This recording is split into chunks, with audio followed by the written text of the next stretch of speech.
Hello and welcome back to Lorcana Villain. My name is Baker and I'm the reigning, defending, undisputed Lorcana set champion. This will be the last time I'm going to flex the belt. I'm going to miss it. I think it looks pretty good on me personally, but after today there will be more set champions. If you are competing in a set championship this weekend or at any point over the set championship time schedule, then I wish you the best of luck. Do the best you can. You belong in that room. Remember to have fun. Give it your all. Learn if you can. But yeah, I wish you all the best of luck. But yeah, after today we will retire the belt. Although I'm not going to lie, I really want a custom like wrestling title belt with like the Rockstar stitch in the middle. If I ever get that, I'll never put it down. But anyway, moving on, we are here to take a late look at the top 16 deck lists from the latest online event, courtesy of Tiana Discard and the Pack, hosted on the Lorcana Play Network. This was a $10,000 tournament, and I think all of, or a lot of the profits went to charity. That's not an exact quote. I know it was there was a big emphasis on charity for this one from the profits. I don't know what the division of math was, but as always, thank you to Taya, to the Pack, to the Lorcana Play Network. And this event was 367 players, which makes this officially our largest tournament ever. That's going to be a thing now whenever we have like the largest tournament ever. It's going to be a thing. Anyway, we're here to take a look at the deck lists again. I'm very late reporting on this. This event took place on the 14th of April. So I'm not that late. I'm later than I want to be. But anyway, we're getting back into the swing of things. So let's take a look at the top 16 deck lists. And don't forget that this channel is sponsored by Cardmarket. So check out Cardmarket for all your trading card game needs. So again, a nice diverse set of lists we've got here. Lots of different ink pairings, and that's been a theme of, like, for a while now. I think this format's been really, really good. I've really enjoyed it. I think it's been really healthy. Like, pretty much every top cut has a wide selection of lists. It's not all Ruby Amethyst. It's not all of one of anything. So yeah, I think this has been a really good format. I think a lot of people are ready for a fresh format now, and we are getting ever closer to Ursula's return. But still, this has been a really good format, I think, and that is represented with these top cut lists right here. And we'll start off in first place. The winner of the 10k event was Christopher with some Ruby Sapphire Dime control. So all the ramp and all the control. A big emphasis on the Lucky Dime, 7-cost uninkable item. We exert it in pay 2, and then we gain lore equal to the lore on a character card we have in play. Meaning if we've already got the dime down, we can play a character and then immediately tilt the dime as long as we've got the ink, which we should do. We're a ramp deck. And then immediately gain lore from that character. We don't need, well, obviously, I was going to say we don't need to worry about being banished in the next turn. We still worry about that. We would love to survive, but the point being we can immediately get the lore gain from that, and this is just a fantastic catch-up card, a game closer. We've got the 4 Fishbone Quill, the 4 Porpsicle. Porpsicle are a drawing machine, and can be, we're not playing any Nick Wild in here, so it can't be recycled. Or it can be recycled by Tamatoa, but our preferable turn 1 drop, just to draw a card, and nicely sets up Flavisham for his card draw machine, the machine that he is. 4 Fishbone Quill, also an item, and that's going to help us accelerate our ramping. This is nearly always your preferred turn 3 drop, so that you can immediately, by the end of your turn 3, you've got 4 ink, and then on your turn 4, you can ink and then tilt the quill, and then you can technically play a 6-cost character. And that is where this deck is really going to start to flourish. When it gets to a nice high ink count, it wants to draw lots of cards off of Flavisham. If you can get 2 procs of Flavisham's ability, like a draw 2 just for putting him down and banish an item, and then if he survives to get you another 2-card draw, sometimes that can just be enough and all the head start you need. We've got 3 copies of Queen of Hearts to be a nice early game option. That the early game is where this deck struggles, so good for aggro. 1 copy of Judy Hops, respecting the opposing items, the Fishbone Quills, the opposing Lucky Dimes, spellbooks, flutes, lanterns, things like that. We're playing 4 copies of Grand Martala, which is essentially card draw. Look at the top 2 cards of our deck, 1 into our hand, 1 to the bottom of our deck. Card draw is what this deck is missing. Obviously, Flavisham can be a machine, but it's nice to have other options. And it gives us a bit of a dig into our deck to hopefully find the piece that we need. In that vein, we've also got 4 Develop Your Brain just to help us find key pieces. The 4 Flavisham, as I've mentioned a couple of times, one of the main machines of the deck, hopefully keeping us drawing cards, keeping us with resources in our hand. 4 copies of Maui is a wonderful board equalizer. We've got a 2-2 split of the ladies in red, 2 Tremaine, 2 Medusa, which I think is really nice. I definitely think you need at least 2 Medusas in these red-blue decks because you need an answer to Mini Stylish Surfer. And even, well, to be fair, with your ramp, you could play Medusa from turn 4.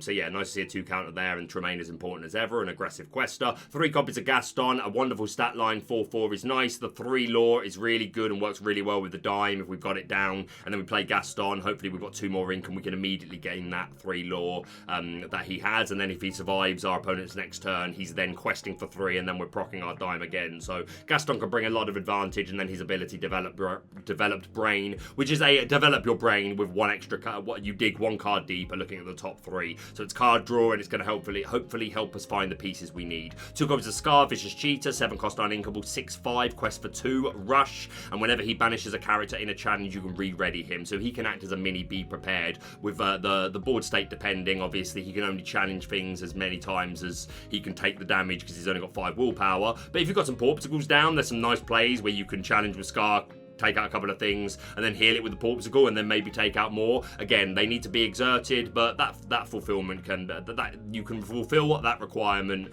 quite often. And even if you're not, you can put him down and maybe immediately tilt your dime to gain 2 lore. We've got 4 copies of Tamatoa, 8 cost inkable, 5/8. When you play him and when he quests, we can put an item from our discard back into our hand to get ourselves a Porpsicle back, a Fishbone, a lucky dime if it's been removed, and he has an extra lore for every item on the board. So if we can get 2 or 3 items down, then he could be a 3 or 4 questing character, and again works really nicely with dime. Immediately tilt that to gain that 4 lore. We've got 4 copies of Maleficent Monstrous Dragon for the spot removal. We should hit this 9 ink threshold relatively consistently, being a ramp deck, 4 to 1 jump ahead in that vein. We're running 3 copies of Let It Go, no Hades in here, which I think is fine. I think Let It Go is better, and yeah, just nice spot removal, really good for taking out the Cinderella Stouthearted that this deck, oh no, this deck shouldn't struggle with Stouthearted. We've got Maleficent should be online fairly quickly, but it's nice to have against her. And again, it's singable and it's inkable. 4 copies to Be Prepared for the board wipe. We've got an additional couple of items here. Well, and an additional item here,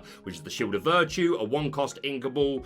2 copies of it. You exert and pay 3 to ready chosen character. So it's another item that we can get down on turn 1 to hopefully fuel our Flavisham. Quite often, like an item turn 1 and then a 1 jump ahead on turn 2, and then playing a Flavisham on turn 3 can be a really nice curve. So it's just another card that gives us an option to get that curve by having a 1-drop item in our opening hand. But the ability is just good in and of itself, protecting our characters. So yeah, Ruby Sapphire Dime Control was good anyway, and as soon as Lucky Dime found its way into these decks, it has just gotten better and better. I believe that this will be the deck that most set championships, I think a lot of people are going to run Ruby Sapphire. Whatever you're running, be able to beat. I actually think aggro is going to get away with a lot these set championships, because counts of Grab Your Swords are lower, and I honestly think so much of the field is going to be Ruby Sapphire, and I think aggro just has a really good game. They're running the Queen of Hearts, but even still, I think you've got a really good game against them.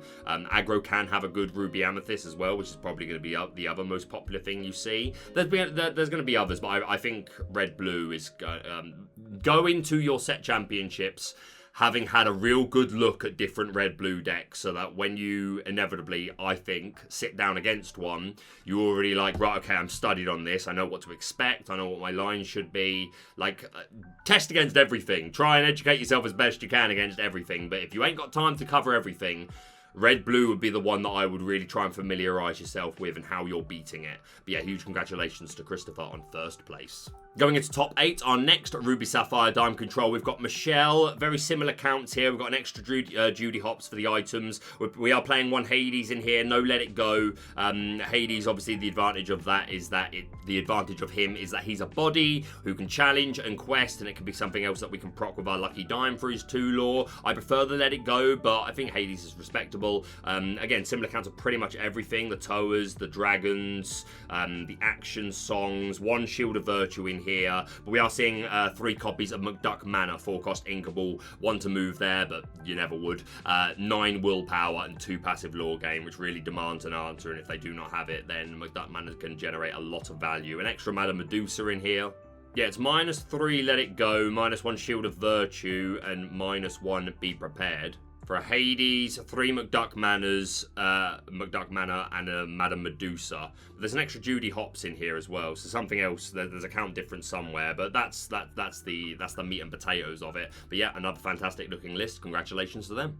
Going into top 16, we've got Joshua with some Ruby Sapphire Dime Control, running 64 cards, 4 copies of Queen of Hearts, really doesn't want to lose to aggro. We're also seeing 3 copies of Stitch, Little Rocket, 2-cost Uninkable, 3-1, Quest for 1, and Rush. Hitting 3 is just really good.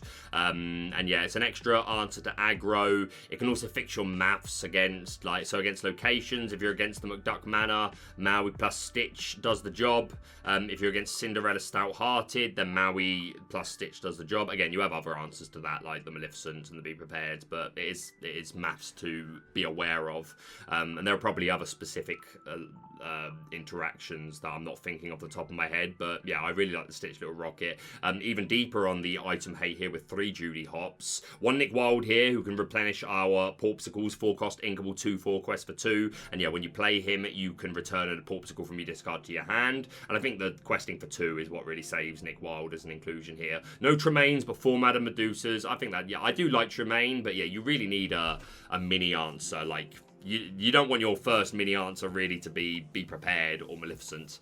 So yeah, like a higher count of this. Only 1 Scar, 4 Tamatoa, 4 Monstrous Dragon, 3 Gaston, 2 Lucky Dime. We are seeing, on top of 3 McDuck Manor, 4 copies of Motunui, 2-cost inkable location, 1 to move there, 5 willpower, 1 passive lore gain. And if you have a character there that it's banished, it is added to your inkwell. So yeah, this comes up, I'd say, about 30% of the time in red-blue decks, a perfectly fine inclusion.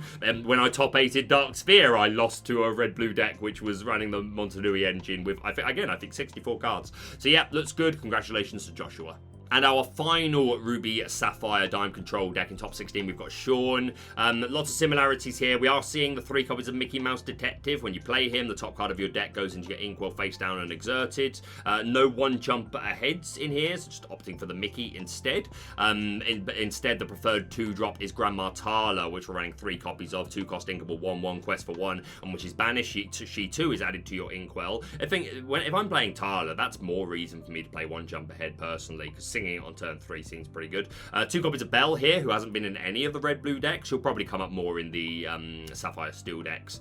But yeah, it works really well with the Lucky Dime. If you've got that 10 ink in your inkwell, which you should have a lot, we're a ramp deck, then you can put her down. If you've already got the dime down, hopefully you've got enough ink to immediately get the +5. And if she sits there for a turn, then next turn you're questing her for 5 and then diming again, so that's a lot of lore if they can't deal with it. 2 Tremaines and 2 Medusas, 4 copies of Gaston here for Develop Your Brain, 1 Shield of Virtue coming up again, seeing 1 copy of Maui's Fishhook, 3-cost inkable item. If you have a Maui in play, then you can use its secondary ability for free. You still have to exert, but you don't pay the 2 ink. But if you don't have Maui, pay 2 ink, either a chosen character gains evasive or a chosen character gets +3 strength this turn. So just hit those bigger numbers with your small guys, hit the numbers we need for locations, or become evasive to deal with evasive, or just to be annoying. And again, it's an item, so it's got synergy with Flavisham, Tamatoa, things like that, and the 3 McDuck Manor. So yeah, this is probably the most different of the 3, but red, blue, 4 of the top 16 decks,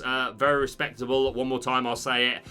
Going into your set championships, I would advise you, like, depending on how seriously you're taking it, but if you really want to win and you really want to do well, I think doing well more than, yeah, of course we want to win. But my point is, like, I think, like, just go in with the expectation of, like, I want to play as well as I can. If I lose, I lose, but I want to play as well as I can. And to help you in that, be studied against this deck. Be studied against as many as you can, but red-blue I think is going to be really popular. Tell me if I was right or wrong. Come back and comment on this video. But yeah, huge congratulations to Sean. Going into second place, we have Emmanuel. I hope I'm saying that right. With some Sapphire Steel Lucky Wheel. The Sapphire Steel, I think I think it's made the finals of the last 3 or 4 pack tournaments. I may be wrong, there may be one where it didn't, but it's made a lot of them. But yeah, benefiting from all the ramp, but also steals ping, big characters, big good singers, and of course the whole new world for the hand refresh. So we want to ramp and then we want to play a whole new world nice and early, try and get more value out of it than our opponent does. But even if our opponent gets a lot of value, hopefully we're at a higher ink threshold by the time we play the whole new world. So cool, we've both got 7 cards, but hopefully I'm at 5, 6, 7 ink and you're at 4, something like that, and that's where this deck is hopefully really going to shine the most. We're running a 4/4 line of Robin Hood, 5 cost inkable, 3/6. If he banishes something in a challenge, then we gain 2 lore, which is nice, and if he's banished in a challenge, then we draw a card, which is nice. 2 really good abilities, 3/6 stat line, doesn't like Medusa, but doesn't mind Along Came Zeus, but more importantly probably than anything is the fact that he is one of our quickest ways to sing our 5 cost songs, Whole New World and Grab Your Swords, being a shift 3. We're also running 3 copies of Mr. Smee, no captains in here, but it don't matter. These stats be pretty darn good. 2 cost inkable, 3/3 quest for 2, and at the end of your turn, if you don't have a captain, he takes 1 damage. We don't really care. 2 copies of Benja to remove items, Lucky Dimes, Fishbone Quills, all that jazz. 3 copies of Bell. Again, I already talked about the sequence, like the benefit of Bell with Dime when we looked at it in red blue, and with this deck in particular, with Whole New Worlds and just a reliable draw engine like that, it should be online all the more. So I really like Bell in this deck. 4 Flavisham for the draw if we don't want to go down the Whole New World route. We're not seeing a Beast Tragic Hero. That's, I think, 50% of Steel Sapphire decks have cut the Beast at this point. 4 copies of Cogsworth, one of our really good singers. Ward keeps him safe.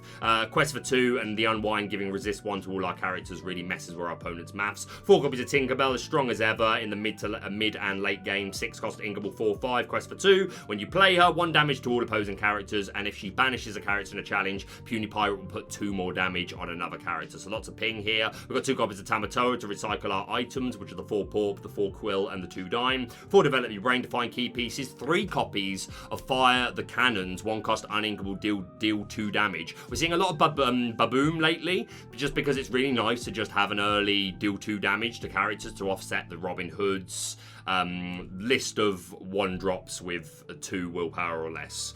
But yeah, the fact that it's uninkable, and not only that, if you see it in your opening hand, you tend to want to keep it, but drawing into a second can feel really bad. So a lot of players have moved to either like a 1/1 split of this with Baboom or just the Babooms. I do like the Fire the Cannons. Personally, I think 3 is high.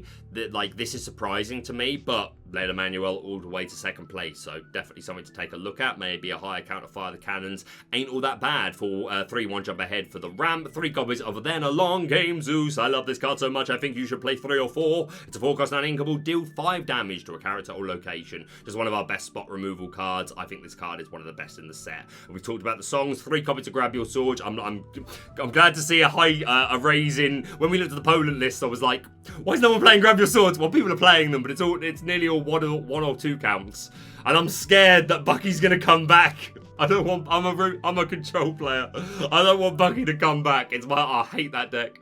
Playing against it. But yeah, 3 copies here I think is wise. So yeah, a pretty cookie cutter Sapphire Steel list. The only real difference being not running the Beast Tragic Hero. But again, 50% of these lists have dropped the Tragic Hero altogether. So yeah, this looks good to me. Congratulations to Emmanuel. Oh, and they're not playing Gaston as well. I suppose I'm seeing a few that aren't playing. It's a big surprise to me. I think Gaston is such an important piece, but I've seen a few lists lately that have cut him, so maybe I need to re-educate myself. But nonetheless, congratulations.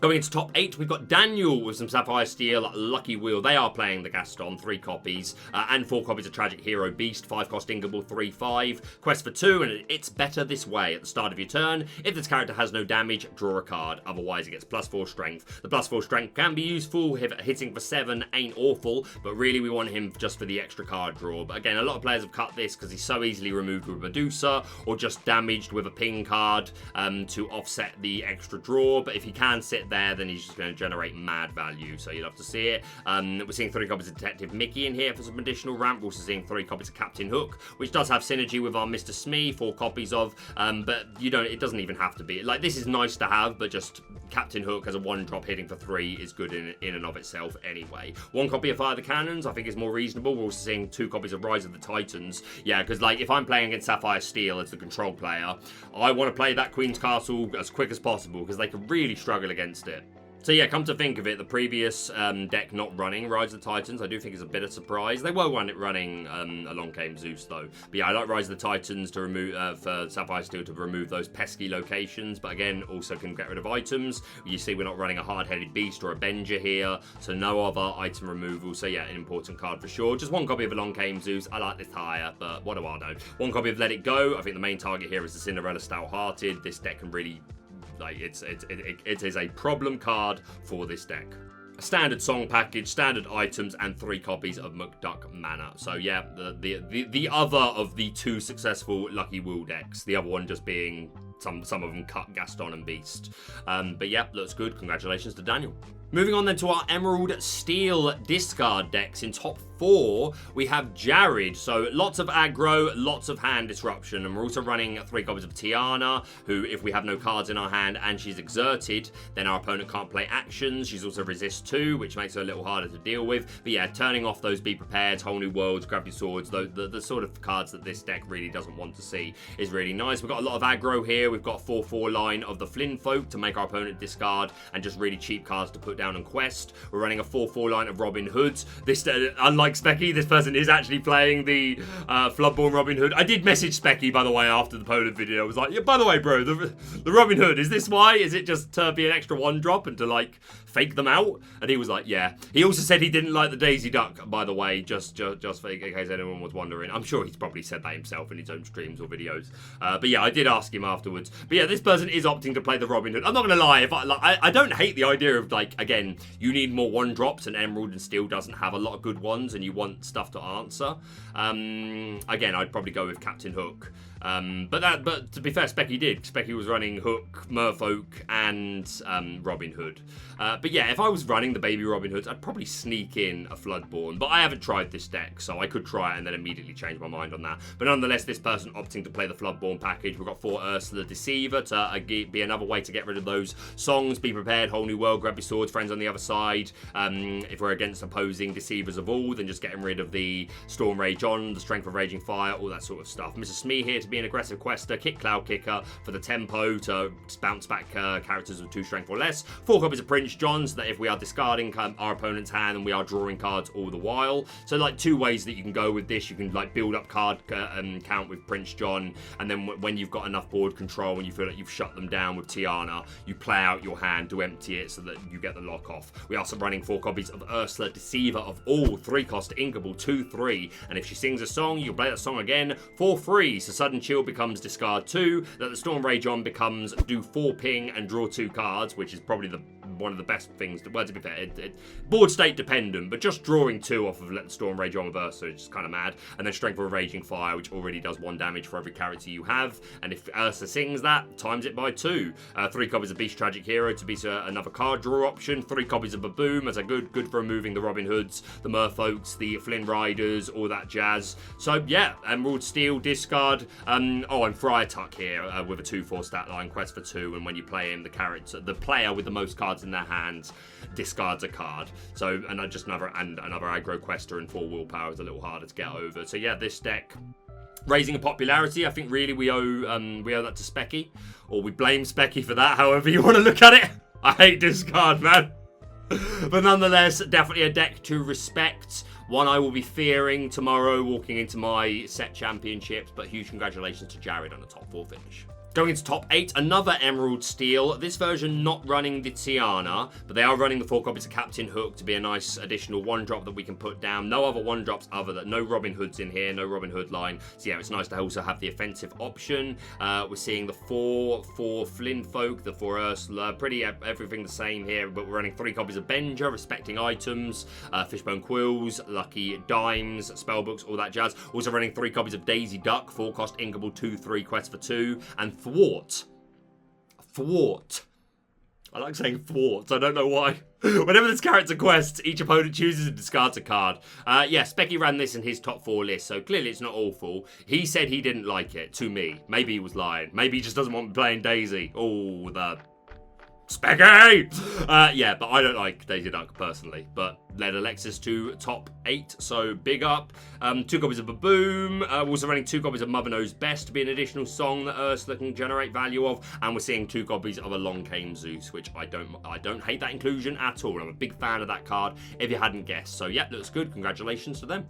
And now we move to good old-fashioned Ruby Amethyst Control. In top 4, we have Dave. I believe this is attack for 2, I believe. I need to double-check that. But nonetheless, congratulations, Dave. So yeah, Ruby Amethyst Control. This being my bread and butter, and I like this. I like this list a lot. We're running a fantastic... I think this is the perfect set of 1-drops for Olaf and for Rafiki, being able to hit 3. Really useful, especially with 2 copies of Pinocchio that this deck is running. So turn on Rafiki, and then from that point, we can immediately remove a lot of problems that can come down early, so I really like that. Olaf obviously out of range of Teeth and Ambitions and Let the Storm Rage On, but just you get more use out of the 1/3 in combination with 3 copies of Merlin Crab that we're seeing here. One of the best cards in the deck. Love it for boosting strength when he enters and exits play. 4 copies of Kuzco to be a nice turn 2 drop.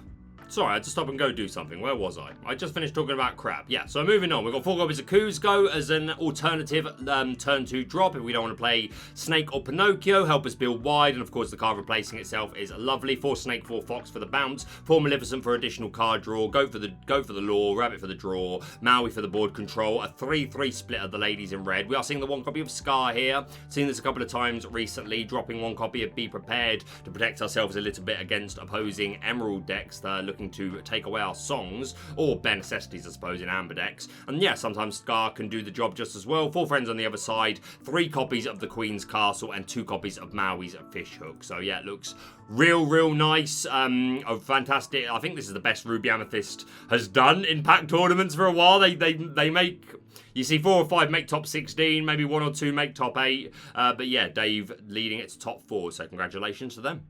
There's only 2. I've only just realised. Only 2 Ruby Amethyst decks made the cut. Well, there you go. In top 16, we got Michael, Queen's Control, running 63 cards. The same set of 1-drops, but mini instead of the Olaf. Everything looks the same here. Only 1 Pinocchio, only 2 Maleficents, but playing an extra crab. We're finding room for the 4 copies of Mini Stylish Surfer, which again, I think Dave's deck wasn't running this, but he was running Maui's Fish Hooks. So yeah, he still has an answer, but yeah, Mini, I think I really like Mini in Ruby Amethyst Control decks still, just because it doesn't have a lot of aggressive questers, so I think it's nice to have, and so did Michael, running 4 of them. We're seeing 1 copy of Jim Hawkins that can work with our Queen's Castle, which I think is fine. A 2/2 split of the ladies in red. We're seeing 2 copies of Teeth and Ambitions, good for the Merfolk, the Hooks, all those Robin Hoods, all those common 1-drops. 4 friends, 4 Be Prepared, 1 Fish Hook, and the 4 Queen's Castle. So yeah, 63 cards. I mean, DeCandio's proved at this point that the amount of cards you're running matters less than how good you are at running the deck. So yeah, fine, 63 cards, go off. Huge congratulations to Michael. Going back to top 8, we now have the first of our EA Tempo. Just win the game, courtesy of Merc. So we are running 2 copies of Chernobog's Followers, 1 cost Inkable, 2/1, and when he quests, we can banish him to draw a card, so nice for deck thinning, and just an additional 1-drop to fuel our bounce cards. The 4 Rafiki to be more offensive. We're running the 4/4 of the Flynn Folk, 4 Snake, 4 Rabbit, 1 copy of Pinocchio, so that we can also be offensive to the board with our Rafiki, and in good against the mirror, I dare say. 4 Ursula for the songs, 3 Maleficent for the draw, 3 Krabby. This ain't Pokemon. 3 Merlin Krabby for the strength raise. Seeing 2 copies of Cloud Kicker for the tempo, bouncing back those 2 cost characters. 4 copies of Deceiver of All, hoping to get a lot of value off of this, and Friends on the other side, or Mother Knows Best. Goat Rabbit, 2 copies of Yzma, 6 cost Inkable, 4/4 quest for 2. And when you player, we choose a character to return to the player's deck, and that player draws 2 cards, so we can either say goodbye to a threat or bounce one of our own cards to draw 2. And 3 copies of Queen's Castle. EA Tempo, again, consistently doing. I think this is such a healthy format. I love it. Consistently having a showing in top cut lists. So huge congratulations to Merc. Our other EA deck is more of a control build. Running 3 copies of the Flynn Rider to be a 1/3. just to give a bit more survivability, and again works well with our 3 copies of Crab. The 4 Rafiki, 2 Kuzco, 2 Pinocchio, 3 Kuzco, 2 Pinocchio to be offensive, the 4 Snake and Fox, 2 Maleficent. We're also seeing 2 copies of Lyle Tiberius Rourke, 3 cost uninkable, 2/4 quest for 1. And well, now you know, when you play this character, chosen opposing character gains Reckless during their next turn. They can't quest and must challenge if able, unless you can sing a song with them.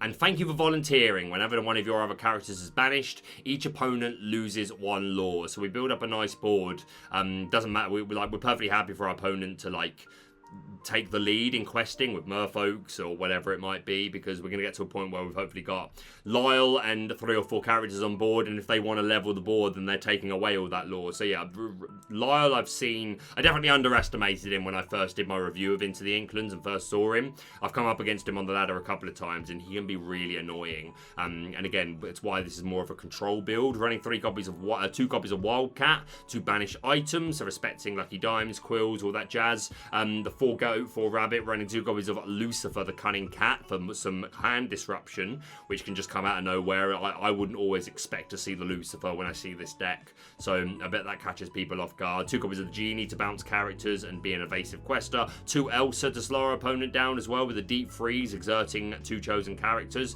And again, we can bounce all these things like Goat, Rabbit, Cat, Genie, Elsa. We can bounce them all back to our hand with our Snake and Fox and use them again, so that's pretty good. Friends on the other side, and 3 Bibbidi Bobbidi Boo, which is another way we can bounce things back to our hand with its ability. It's a 3 cost uninkable song. Return chosen character of yours to your hand. Play another character with the same cost or less for free. So with Crab, gives you a huge boost. Sing it with Ursula, you do it multiple times. Goat gets you a load of lore. Rabbit gets you a load of draw. Lucifer can just destroy their hand. Genie can just bounce their field away. And Elsa can just lock down the entire board. So yeah, this deck looks really good, really annoying. Yeah, I'm keen to try this one actually, but huge congratulations to Diego. Going on to our Steel Amber songs, we have no stranger to top cuts. In top 16, we have DeCandio. Is that 3 top 16s in a row? Maybe more, maybe less, but nonetheless, has absolutely solidified himself as a Lorcana final boss. So huge congratulations to DeCandio on another top placement. Once again, opting to run more cards than is probably right, but saying, I don't care, I'm going to win anyway, or at least make top cut. So 62 cards, I think very similar, if not the same as the deck they ran. Oh no, last time they ran 66 cards. It was Order 66. So yeah, some changes here, but yeah, Steel Amber songs, lots of cheap singers, and all the benefits of Steel Singers and its ping damage, and of course the whole new world to refresh. So 4 copies of Ballroom Sensation Cinderella to sing our Storm Rage on, Strength of Raging Fire, and Bare Necessities nice and cheap. She can also shift into 3 copies of Stout-Hearted Cinderella, 5/5 Quest for 3, Resist 2, and Singing Sword. When we sing a song, we can challenge ready characters, and we've got a lot of songs in that vein. Bare Necessities to discard our opponent's hand of non-character cards, Storm Rage on for the ping, Strength for the ping. We've got Along Came Zeus for the hopefully spot removal for quite a lot of important targets, Beast Tragic Hero, and a lot more. Whole New World again, as I said, for the refresh. 3 Grab Your Swords and 4 Lanterns to play all our characters cheaper. Running a 3/3 Queen line where we can manipulate the strength of onboard characters, which can be just good for controlling the board, but it can also get us to the strength we need to take out locations, like McDuck Manor, but it's also just another really cheap singer and a quick way to sing our 5-cost songs. We've got 4/4 Robin Hood line. We've got 4 copies of Ariel. When you play her, look at the top 4 cards of your deck, reveal a song, put that into your hand, and the rest go to the bottom of your deck. So we're going to find all of these songs, and she's going to hopefully sing them cheap with her Singer 5. 3 copies of Benja, respecting item removal, 3 copies of Rapunzel, so we don't have to be all the way in on a whole new world. We can draw cards that way instead, and also with the Beast, so lots of options for drawing cards. 3 copies of Tinkerbell. We've also got 2 copies of Carefree Surfer Stitch, so another option for drawing cards, and just 8 willpower is so hard to get round. He's out of range of Medusa, out of range of Along Came Zeus, questing for 2. Yeah, really nice addition. So yeah, Steel Amber songs, once again, a really good showing, and just a good showing from DeCandio in general, so huge congratulations to him. And our other Steel Amber songs list is a FluteSong version utilising Sleepy's Flute, 2-cost uninkable. If we play a song, exert to gain a lore. So we've got very similar song package, different numbers, but whenever we sing one of these, we can toot our flute, and immediately gain lore. And of course, Hearted Cinderella also here benefiting from singing songs. We've got the 4/4 Queen line, 4/4 Robin Hood, 4 Smee in here to be just for the stats. The 4 Ariel, 2 copies of Benja, respecting items, just a solid 60 cards. But yeah, the FluteSong version, which has been doing well just as much as the Lantern version of the deck. So huge congratulations to Aaron. 2 more decks, both different inks. In top 16, we've got Corey with some Amber Ruby Mufasa. Evasive Mufasa, really, this should be. This is really aggressive, really mid-range. No 1-drops at all. Nothing for the 1-drop. So, to be fair, like against aggro, I suppose you just say, I'm a race, but by the time I get to like turn 5, I have Mauis and stuff and Scars to equalise the board. But yeah, definitely just a deck that wants to race. No non-character cards at all, so we're always getting a hit off of Mufasa. We are running 4 copies of Simba to protect our characters, 4 copies of Sleepy, who enters play exerted, but quite often it doesn't matter. They don't always have something that can deal with him. Things like Hook and Rafiki can, but not always, and maybe you're able to play it in a way where you at least get a quest off, and questing for 2 is good. 4 Mother Gothel to work with the Rapunzel to be one of our primary draw engines, alongside Surfer Stitch, who is another good way of drawing cards. 4 copies of Doc. When we quest with him, we play 1 less ink for our next character, so nearly always our preferred turn 3 drop, so that from turn 4 we can play Mufasa or Goofy or Maui, depending on what the board state demands. 4 copies of Stylish Surfer Mini, who's an evasive quest for 2. 4 copies of Pongo, who's an evasive quest for 2, with a 2/3 stat line. The 4 Goof, lots of evasive in here, just demanding answers to evasive or just racing to game. 4 Maui, the 4 copies of Lady Tremaine. No Medusa, but this deck doesn't care about answering boards, really. I mean, it's got Scar, it's got the ladies, but it just wants to race and have those control options. 2 copies of Scar, the 4 Maleficent, and 2 Chernabog's Followers, because this deck's going to go through characters very quickly, so this should become cheap quickly, and if we hit it off of Mufasa, even better. This looks really tidy. I really like the look of this list. Just such a high evasive package. There's just so much pressure. Yeah, love to see it. Congratulations to Corey. And last but not least, in top 16, Mateas. I'm probably saying that wrong, apologies. But yeah, we have some Amethyst Steel Beatdown. We saw a deck similar to this. I can't remember what tournament it was, but yeah, nothing above a... Oh, there's a Robin Hood.